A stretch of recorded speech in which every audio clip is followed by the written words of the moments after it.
What's up everybody? I hope y'all are having an awesome day. My name's Anthony and today we are going to do a video on the top 5 things that you need to make sure that you have in your working pantry.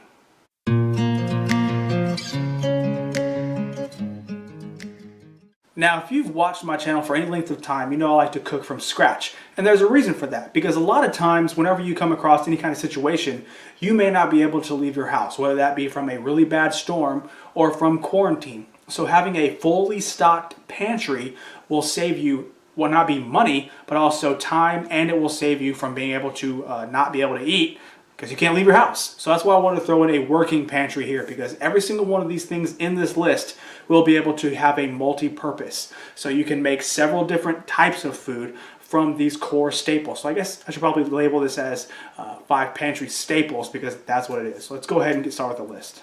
Number 1 should really not come as any bit of a surprise. If you've ever done home cooking or cooking from scratch, you realize one of the absolute staples that you need to have is a grain of some sort. Now I say grain of some sort because it really is dependent on your culture, what your family is used to cooking, what you like to cook, because obviously I'm a huge fan of wheat. Some people have celiac disease, they can't eat wheat, but there are some other people that really just like rice. So, you know, obviously if you follow any kind of Asian culture, they don't just eat steamed rice. They grind it down, make rice flour. They can do all kinds of stuff with rice.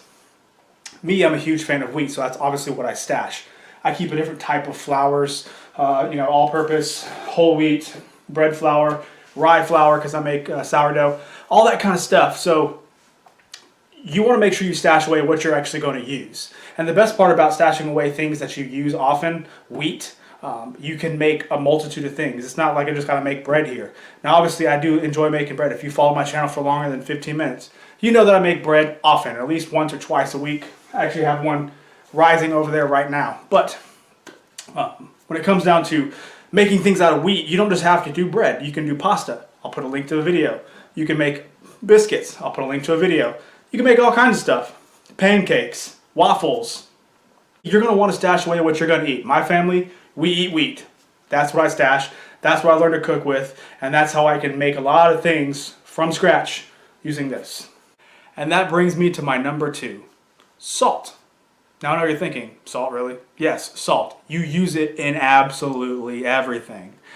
If you cooked any kind of meat before, especially beef or red meat, you obviously want to coat it heavily in salt, because meat or protein favors salt. If you cook any kind of bread, you need salt. If you cook any or do anything in baking, you need. So obviously stashing away a whole bunch of salt is crucial, because the human body requires it, something you cannot synthesize. Now when it comes down to iodized salt, that's basically for your thyroid. That salt will not store away as well as regular salt because it has conditioners in it. I think the Morton's actually says their lifespan is, I think, 7 to 10 years. I'll have to double check on that. But I did a whole video on things you should be stashing salt. Again, I will link that down below as well. But you definitely do not want to forget to stash away a whole bunch of salt. All right, now for my number 3. Sugar. Seriously though, number 3 is sugar. You don't just have to keep raw cane sugar. You can do a beet sugar, honey, syrup, molasses, doesn't matter. Your body requires sugar. Little known fact, your brain is actually hardwired to seek out sugar in nature, because it is that hard to find. That's why when you do find it, you get such a pleasurable dopamine rush, because it is so hard to find. We're hardwired for it. But obviously with the advancements of humankind, we've been able to manufacture ways to make sugar, and now we put sugar in absolutely everything, so it is a bad thing. But in reality, when you are making things at home, say if you do not want to leave, you are going to want to have a lot of sugar around, because let's just face it, who doesn't want to have a dessert every once in a while? Or who doesn't ever want to have a muffin or a sweetbread or a quick bread or something? There's always something you can put some sugar in to make it taste just that much better. And I highly suggest, if you are going to be stashing away a survival pantry or a pantry in general, you go ahead and stash some forms of sugar. I would definitely suggest doing more than one kind, just in case. And number 4, you definitely want to make sure you're stashing away fats, because you need fats just like you need sugar. Your brain is hardwired to seek it out. If you do not have fats, you will die, point blank. But I'm not trying to make you, scared that you got to go ahead and stash away the whole world, because fats, a good thing about them is a little bit goes a very long way. However, when it comes down to sourcing them in nature, it's actually pretty hard to find. See, I have some canned butter here. I got from my friend Reed over at Manifestation of Imagination. I'll put a link down to his channel below. But he sent this over to me and actually made cookies out of it. So you definitely want to make sure you're stashing away any form of fats you can. Now, there's two different types here. There are saturated and unsaturated. Saturated are more likely animal fats. These are the fats that are solid at room temperature. So butter, tallow, lard, those kind of things. But also coconut oil in its unrefined state is also saturated fat. That's why it's one of those, crazy parts of nature. Now, your unsaturated fats, the ones that are actually better for you, are your vegetable fats. So your avocado oil, your vegetable oil, anything that's liquid at room temperature is usually 9 times out of 10 an unsaturated fat.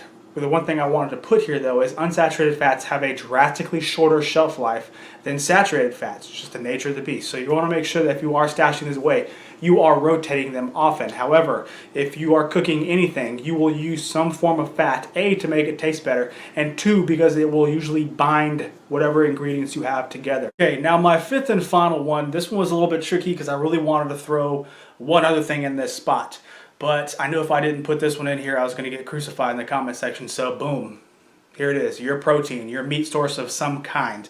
Now, if you need to know why you need to have protein, obviously you need to refer back to my End of the World Nutrition series. I will put a link down below. I did a whole thing on why you want to have some form of protein. However, you don't just have to have meats. You can have something like beans for a good source of protein. However, just know that the amount you're going to get in beans is going to be drastically lower than you can get in meat in terms of the amounts you're going to have to eat. So stashing away and making sure you eat some form of meat is going to be very beneficial to you. So being able to put away things that are very shelf stable will be a very good idea. Now, obviously you can buy things like tuna and chicken breast. I use tuna casserole, tuna salad, whatever, and chicken, chicken and dumplings. And having my own meats, I like to can my own beef, deer. That way I'm not dependent on my freezer. Then that is another weapon I have in my arsenal, I guess you could say, to make sure that I have a good quality dinner for my family. And I'm feeling kind of froggy because, I just didn't want to leave this part out. This is the one I was talking about in step number 5 that I just really wanted to mention. So I'm going to throw it as number 6 because guess what? I can. It's my video. I can do whatever I want to. Ha ha ha. But seriously, number 6 is definitely going to be leavening agents. If you've watched my video on bread leavening, you are going to want to stash away several different types of leavening agents because eating flatbreads and crackers gets pretty freaking old. So if you're going to be stashing away a whole bunch of flour like me, you're going to want a way to make it trap carbon dioxide, so having some form of leavening agent will absolutely help. Now, I'm sure you're probably guessing, if you buy self-rising flour, self-rising cornmeal, what makes it rise? Baking powder. It's already in there. Obviously, if you're going to put that in with your flour in a term of or the form of self-rising flour, that's fine. Just know that the shelf life may be affected because everything has already been pre-mixed together. Once you grind grain, it's losing its potency every year that you have it stashed away. So being able to stash away wheat berries, grind your own, and then have baking powder off the side will absolutely help. Now, you do not have to just have yeast packets like me. You can make something like a sourdough starter. That way, all you're really using is 3 ingredients. And you're trapping your own wild yeast. So leavening agents especially are very important, especially in my household, since I do a lot of baking because I like to keep myself and my family on their toes and make all kinds of weird stuff all the time. So boom. All right, so there's my list. Do you agree? Do you disagree? Go ahead and drop it down in the comment section below. Give me some of that feedback. Give me a thumbs up. That really does help out this channel. Subscribe, and I guess I'll catch y'all on the next one. All right, bye.